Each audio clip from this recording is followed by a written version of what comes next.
অনেকটা আশ্বস্ত হবে যে এই রকম একটি পার্লামেন্ট তারা দেখতে চেয়েছিলেন, যাতে অতীতের ব্যাড কালচার।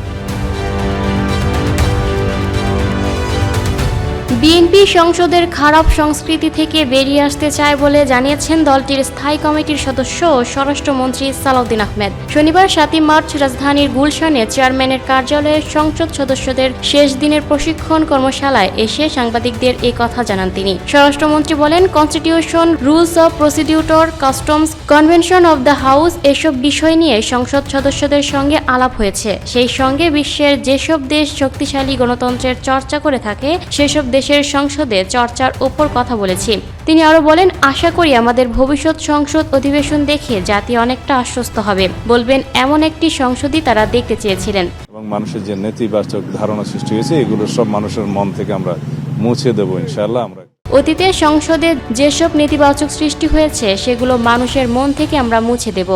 নতুন সংসদ সদস্যদের নিয়ে সালাউদ্দিন বলেন, যারা নতুন সংসদ সদস্য তারা নতুন করে যাত্রা শুরু করবেন, শিখবেন ভালো। তাদের ভেতরে কোনো খারাপ সংস্কৃতি না থাকলে ভালো শিক্ষাটা পাবেন। একটা বাচ্চা যেমন জন্মগ্রহণের পর সতেজ সংস্কৃতি শিখে, ঠিক সেইভাবেই নবীন সংসদ সদস্যদেরও প্রস্তুত করার চেষ্টা করছি। নতুন সংসদ সদস্যরাও জনপ্রত্যাশা পূরণে কাজ করবে, এই লক্ষ্যে প্রশিক্ষণ দেয়া হচ্ছে বলেও জানান স্বরাষ্ট্রমন্ত্রী। প্রথমবার নির্বাচিত বিএনপির সংসদ সদস্যদের সংসদীয় কার্যক্রম, বিধিবিধান ও সংসদীয় আচার বিষয়ক প্রশিক্ষণ কর্মশালা চলছে।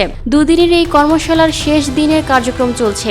সকালের সেশনে ঢাকা জেলা, ময়মনসিংহ ও ঢাকা বিভাগের এবং ফরিদপুর জেলার সংসদ সদস্যরা অংশ নিয়েছেন। বিকেলের সেশনে থাকবেন সিলেট, কুমিল্লা ও চট্টগ্রাম অঞ্চলের সংসদ সদস্যরা। বিএনপির পক্ষ থেকে জানানো হয়েছে, আগামী 12 মার্চ ত্রয়োদশ জাতীয় সংসদের প্রথম অধিবেশনকে সামনে রেখেই মূলত নবনির্বাচিত জনপ্রতিনিধি ও মন্ত্রীদের জন্যই প্রশিক্ষণের ব্যবস্থা করা হয়েছে। অভিজ্ঞ সাবেক আমলা, একাডেমিশিয়ান ও সাবেক সংসদ সদস্যদের মাধ্যমে এমপিদের দায়িত্ব, মন্ত্রিসভার সংসদের সংসদীয় রেওয়াজ ও মন্ত্রণালয় পরিচালনায় দক্ষ করে তুলতে কৌশলগত ভূমিকা কেমন হবে তা তুলে ধরা হচ্ছে এই কর্মশালায়। Lucky Akter, People Voice Television, Dhaka.